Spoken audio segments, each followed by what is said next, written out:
Good morning students. मैं Priyanka Choubey central public academy Shahidwara से आज आप लोगों को क्लास 9th का दो बैलों की कथा पढ़ाने जा रही हूँ। क्षितिज से गद्य खंड है। पिछले भाग में हमने पढ़ा कि गधा और बैल क्या चीज़ है, क्या अंतर है, क्या इसमें लेखक बताना चाहते हैं मुंशी प्रेमचंद जी। और उसके बाद से फिर यहाँ पे झूरी के दोनों गोइयों की कहानी स्टार्ट होती है। और उसके बाद से कहानी में क्या बताना चाहते हैं लेखक कि दोनों बैल कैसे जो है कि क्या बोलते हैं उनके यहाँ खुशी खुशी रहते थे। फिर उसके बाद उनके साले के घर जाते हैं। साले के घर उनको लगता है कि वो बिक रहे हैं और उसके बाद से वो क्या करते हैं कि वहाँ से भाग आते हैं। और उसके बाद से फिर जो है कि ये लोग क्या करते हैं कि भाग आते हैं। फिर उसके बाद वो आता है, ले जाता है बैलों को गाड़ी में जोत के। और उसके बाद फिर वापस ये जो है कि नहीं आ पाते हैं, मोटे मोटे रस्सियों से बांध के कैसे उनको प्रताड़ित करता है कि जिससे वो जो है कि क्या बोलते हैं वहाँ पे वापस से जो है कि क्या बोलते हैं भाग न पाएँ। उनके घर एक बेटी है, वो कैसे उन लोगों को प्यार करती है, वो रोटी ले आके खिला देती है, उसकी माँ नहीं है, ये बताए हैं। आगे देखेंगे हम लोग कि लेकिन जानते हैं वह प्यारी लड़की जो कहते हैं कि एकाध सींग उठाकर इन लोगों को फेंक दूंगा, कहता है, गुस्सा होता है जब वो लोग मारते हैं तो कहते हैं कि लेकिन जानते हो वह प्यारी लड़की जो हमें रोटियां खिलाती है उसी की लड़की है, जो इस घर का मालिक है। और कहते हैं कि वो जो लड़की है वो इन्हीं के घर की है, अच्छी लड़की है, जो हमको रोटियां खिलाते हैं उसी की लड़की है, वो उसका मालिक है घर का। कह रहे हैं वो बेचारी अनाथ न हो जाएगी अगर उसके पिता को हम मारेंगे तो। कहते हैं तो मालकिन को ना फेंक दूं, तो कहता है न मालकिन को क्यों ना फेंक दूं, वही तो उस लड़की को मारती है और वही उस लड़की को मारती है। कहते हैं लेकिन औरत जात पर सींग चलाना मना है, या भूले जाते हो। और कहते हैं कि औरत जात पर सींग चलाना मना है, तुम भूल जा रहे हो। कहते हैं तुम तो किसी तरह निकलने ही नहीं देते, बताओ तुड़ाकर भाग चलें। तो कहता है कि बताओ क्या तुड़ाकर भाग चला जाए। तो कहते हैं हाँ यह मैं स्वीकार करता हूँ, लेकिन इतनी मोटी मोटी रस्सी कैसे टूटेगी। तो कहते हैं कि क्या बोलते हैं इसका एक उपाय है, पहले रस्सी को थोड़ा सा चबा लो फिर एक झटके में जाती है। कहते हैं इतनी मोटी रस्सी कैसे टूटेगी। दूसरा कहता है इसको थोड़ा चबा लो और उसके बाद से एक झटके में इसको तोड़ दिया जाता है। रात को जब बालिका रोटियां खिलाकर चली गई, दोनों रस्सियां चबाने लगे, पर मोटी रस्सी मुंह में न आती, बेचारे बार बार जोड़ लगाकर रह जाते। रात को जब रोटी खिलाकर वो चली जाती है तो लोग रस्सी चबाने लगते हैं, लेकिन वो मोटी रस्सी इन लोगों के मुंह में नहीं आती है। कहते हैं बेचारे बार बार जोड़ लगाकर रह जाते हैं। सहसा घर का द्वार खुला और वही लड़की निकली, दोनों सिर झुकाकर उसका हाथ चाटने लगे, दोनों की पूँछें खड़ी हो गईं।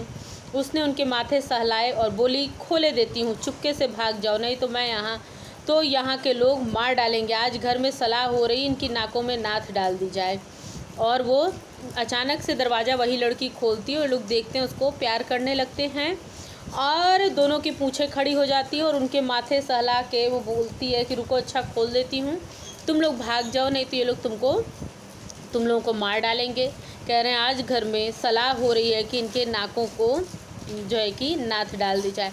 जो बैल होते हैं या कोई भी जानवर थोड़ा सा जिद करता है या जिद्दी होता है, मारने वाला होता है या भाग जाने वाला होता है, तो घर के जो मालिक होते हैं वो क्या करते हैं, उनके नाक के बीच में जो है कि वो छेद करके रस्सी डलवा देते हैं। और उस रस्सी से क्या होता है कि वो लोग भागते नहीं, अपनी मनमानी नहीं कर पाते हैं, क्योंकि वो नाक में सबसे ज़्यादा पेन होता है, सबसे नाजुक नाक होती है नाक, तो बहुत ज़्यादा पेन होता है, वो असहनीय होता है, जिसके कारण वो अपनी मनमानी नहीं कर पाते हैं। तो वही चीज़ वो बताती है। उसने गराव खोल दिया पर दोनों चुपचाप खड़े रहे और वो उन लोगों को खोल देती है, लेकिन वो लोग खड़े रहते हैं। मोती ने अपनी भाषा में पूछा, आप चलते क्यों नहीं। हीरा ने कहा चलें तो, लेकिन कल इस अनाथ पर आफत आएगी। हीरा कहता है कि चले तो जाएं, मोती कहता है चलो, लेकिन कहते हैं चले तो जाएं, लेकिन इसके ऊपर आफत आएगी तब क्या होगा इस अनाथ पर। सब इसी पर संदेह करेंगे और कहते हैं सब इसी पर शक करेंगे। देखिए इंसान नहीं सोचता अपना भला जब करता है तो, लेकिन जानवर कितना सोचते हैं। सहसा बालिका चिल्लाई, दोनों फूफा वाले बैल भागे जा रहे हैं, ओ दादा, दोनों बैल भागे जा रहे हैं, जल्दी दौड़ो। और कहते हैं कि सहसा वो लड़की चिल्लाती अचानक कि ये जो है कि भागे जा रहे हैं बैल, देखो फूफा वाले। गया हड़बड़ाकर भीतर से निकला और बैलों को पकड़ने चला, वे दोनों भागे। गया ने पीछा किया और भी तेज हुए और गया हड़बड़ाकर भीतर से निकलता है, दोनों बैल को पकड़ने के लिए, लेकिन वे दोनों भागे। गया ने पीछा किया और वे और भी तेज हुए। गया ने शोर मचाया, फिर गांव के कुछ आदमियों को भी साथ लेने के लिए लौटा। और कहते हैं कि गया ने उनका पीछा किया, वे दोनों भागे, लेकिन वे और भी तेज भागने लगे। गया ने फिर शोर मचाया, फिर गांव के कुछ आदमियों को साथ लेने के लिए लौटा। अकेले तो जा नहीं सकता, रात में तो कुछ लोगों को लेने के लिए लौटता है। दोनों मित्रों को भागने का मौका मिल गया, सीधे दौड़ते चले गए, यहाँ तक कि मार्ग का ज्ञान न रहा और दोनों को यही टाइम मिल गया भागने का। और दोनों भागते और कह रहे हैं कि दोनों जो है कि सीधे भागते गए और रास्ते का भी उन लोगों को रात में भान नहीं रहा। जिस परिचित मार्ग से आए थे उसका यहाँ पता न था। और कह रहे हैं जिस रास्ते से वो आए थे, पहली बार ये वापस चले गए थे, फिर दोबारा आए थे, लेकिन वो रास्ता इनका परिचित नहीं मालूम होता था। कह रहे हैं कि नए नए गांव मिलने लगे, तब दोनों एक खेत के किनारे खड़े होकर सोचने लगे अब क्या करना चाहिए। और कह रहे हैं कि रास्ता वो भटक गए, अब उनको नया नया गांव मिल रहा है। तब वो खड़े होकर सोचने लगे एक खेत के कि अब क्या करना चाहिए। हीरा ने कहा मालूम होता है राह भूल गए। और हीरा कहता है लगता है कि हम रास्ता भूल गए हैं, तुम भी बेतहाशा भागे, वहीं उसे मार गिराना था। और हीरा कहता है कि लगता है हम राह भूल गए रास्ता, और तुम भी इतना बेतहाशा भागे कि रुके नहीं, वहीं गया को मार गिराना था।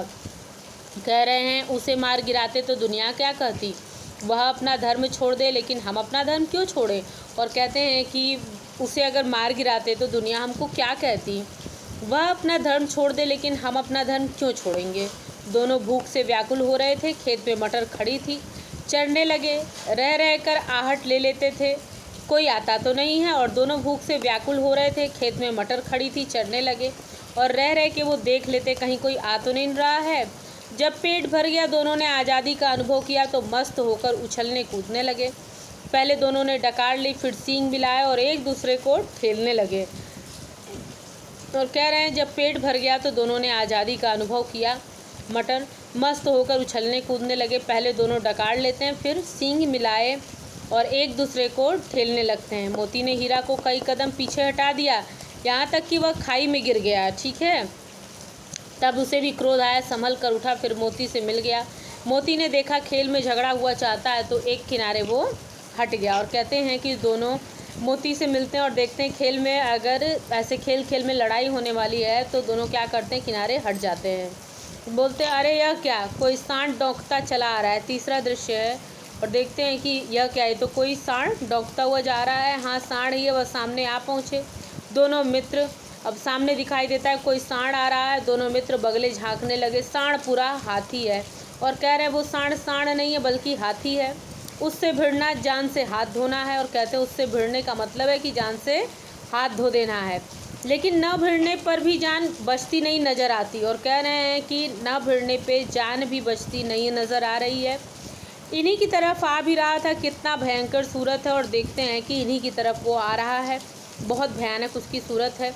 मोती ने मूक भाषा में कहा बुरे फंसे, जान बचेगी तो कोई उपाय सोचो। और मोती अपनी उसी भाषा में बोलता है कि अब लगता है हम लोग बुरे फंसे, जान बचेगी कि नहीं पता नहीं, कोई उपाय सोचो। हीरा ने चिंतित स्वर में कहा अपने घमंड में भूला हुआ है, आरजू विनती न सुनेगा, भाग क्यों न चले। मोती कहता है कि हीरा कहता है चिंता में कि ये तो अपने घमंड में भूल रहा है कि मैं बहुत तगड़ा हूँ, मुझसे कोई लड़ नहीं सकता है, और अगर हम उससे रिक्वेस्ट करेंगे तो वो कुछ सुनेगा नहीं। और कहते हैं चलो भाग चलें। तो कहते हैं भागना कायरता है। कहता है तो फिर यही मरो, बंदा तो 9 2 11 होता है और जो दौड़ाए। कहते हैं कि तुम तब भागो मत, एक कहता है भागो, कहते हैं कि भागना कायरता है। तो कहता है फिर यही मरो, मैं तो भागता हूँ 9 2 11 होता हूँ, लेकिन फिर कहता है अगर वो दौड़ाएगा तब। तो कहते हैं तो फिर कोई और उपाय सोचो जल्दी। उपाय यही है कि उस पर दोनों जने एक साथ चोट करेंगे। और कहते हैं कि उपाय ये है कि दोनों जन एक साथ उस पर चोट किया जाएगा, मैं आगे से रगेद दूंगा और तुम पीछे से रगेदना। दोहरी मार पड़ेगी तो भाग खड़ा होगा। और कहते हैं मैं आगे से उसको दौड़ाऊंगा, तुम पीछे से दौड़ाना। और जब दोनों तरफ से उसको मार पड़ेगी तो भाग खड़ा होगा। कहते हैं कि मेरी ओर झपटे तो तुम बगल से उसके पेट में सींग घुसेड़ देना, जान जोखिम में, पर दूसरा उपाय नहीं है।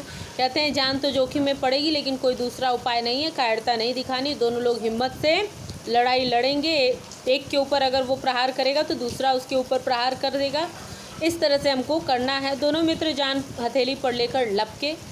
सांड को भी संगठित शत्रुओं से लड़ने का तजर्बा न था और कह रहे हैं सांड को भी इकट्ठा शत्रुओं से लड़ने का कोई भी तजुर्बा नहीं था। वो अकेले अकेले तो लड़ सकता था। कह रहे हैं वह तो एक शत्रु से मल्ल युद्ध करने का आदी था और कह रहे हैं सांड किसी एक से मल्ल युद्ध में से पूरा कुश्ती करने का आदती था। जो ही हीरा पर झपटा मोती ने पीछे से दौड़ाया, सांड उसकी तरफ मुड़ा तो हीरा ने रगेदा। सांड चाहता था कि एक एक करके दोनों को गिरा ले। कह रहे दोनों जो है कि एक साथ उसके ऊपर प्रहार कर रहे थे। सांड जो है कि चाहता था कि एक एक को गिराए, पर ये दोनों भी उस्ताद थे और ये दोनों भी खूब माहिर थे कि साथ ही मारा जाएगा तभी हम लोग बच पाएंगे, नहीं तो वो अकेले हम लोगों को गिरा देगा। और कह रहे हैं उसे वह अवसर न देते। एक बार सांड झल्लाकर हीरा का अंत कर देने के लिए चला कि मोती ने बगल से आकर पेट में सींग भोंक दिया। और कह रहे हैं एक बार तो वो लगा कि सांड जो है कि हीरा को ख़त्म कर देगा, लेकिन मोती ने बगल से आकर उसके पेट में सींग भोंक दिया। सांड क्रोध में आकर पीछे फिरा तो हीरा ने दूसरे पहलू में सींग चुभा दिया। और कह रहे हैं सांड जैसे ही गुस्से में आकर फिरता है तब तक हीरा ने उसके दूसरे तरफ जो है कि सींग चुभा दिया। आखिर बेचारा जख्मी होकर भागा और दोनों मित्र ने दूर तक उसका पीछा किया। और कह रहे हैं आखिर बेचारा जब जख्मी हो जाता है, चोटिल हो जाता है तो भागता है और दोनों दूर तक उसको दौड़ाते हैं, पीछा करते हैं, यहाँ तक कि सांड बेदम होकर गिर पड़ा। और कह रहे हैं यहाँ तक कि उसके अंदर ऐसा दम नहीं रह गया कि वो पछाड़ खा के गिर पड़ता है। दोनों मित्र विजय के नशे में झूमते चले गए और दोनों जो मित्र हैं वो खूब खुशी के नशे में खूब झूमते हुए जा रहे हैं। मोती ने अपने सांकेतिक भाषा में कहा, मेरा जी तो चाहता था कि बच्चा को मार ही डालूं। और मोती ने अपने संकेत वाली भाषा में कहा कि मेरा तो मन चाह रहा था कि बच्चे को मार ही डालूं। हीरा ने तिरस्कार किया। गिरे हुए बैरी पर सींग न चलाना चाहिए। और हीरा ने तब उसको मना किया कि जब कोई निहत्था हो, कोई कमज़ोर हो तो उसके ऊपर हमको, उस दुश्मन के ऊपर हमको मारना नहीं चाहिए। मीन्स जैसे कि हम लोग निहत्थे पे वार नहीं करते हैं युद्ध में, ठीक है, कोई कमज़ोर है तो उसके ऊपर हम लोगों को नहीं वार करना चाहिए। तो वैसे ही बैलों में भी अपना नैतिकता है कि कोई अगर गिर गया तो उसके ऊपर हमको सींग नहीं चलाना उस दुश्मन के ऊपर।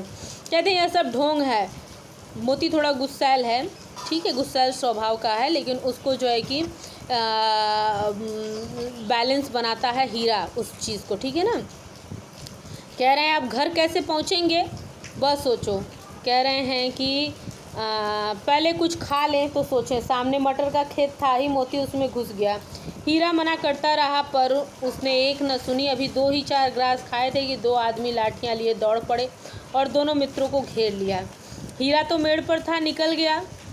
मोती सींचे हुए खेत में था। इसीलिए कहते हैं कि कभी भी गुस्से में हमको कोई डिसीज़न नहीं लेना चाहिए ना, आक्रोश में आके, आवेश में आके हमको कोई भी डिसीज़न नहीं लेना चाहिए। मोती थोड़ा गुस्सैल था और गुस्से में उसने गलत डिसीज़न ले लिया और वो खेत में घुस गया फिर खाने। हीरा समझदार था, हर चीज़ को बैलेंस बना के चलता था। मना करने पे वो मानता नहीं है हीरा का और खेत में घुस जाता। और खेत में वो खेत के जो रखवाल थे उनके चंगुल में ये लोग अब फंस जाएंगे। वो कीचड़ में खूर फंस गया, उसका धंसने लगा। कहते हैं वो न भाग सका, पकड़ लिया।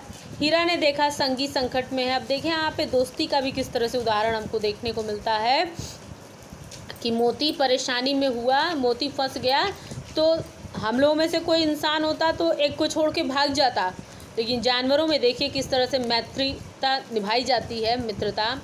और मैत्री का क्या उनके जो है क्या बोलते हैं परिभाषा है कि उनका दोस्त अगर संकट में पड़ गया, परेशानी में, तो वो भी लौट पड़ा, वो भी नहीं भागा। कहता है फंसेंगे तो दोनों फंसेंगे। रखवालों ने उसे भी पकड़ लिया और वो इस तरह से मित्रता निभाता है कि अगर फंसेंगे दोनों फंसेंगे। और रखवालों ने क्या किया, पकड़ लिया। प्रातःकाल दोनों मित्र कांजी हाउस में बंद कर दिए गए। ठीक है, तीसरा दृश्य समाप्त होता है।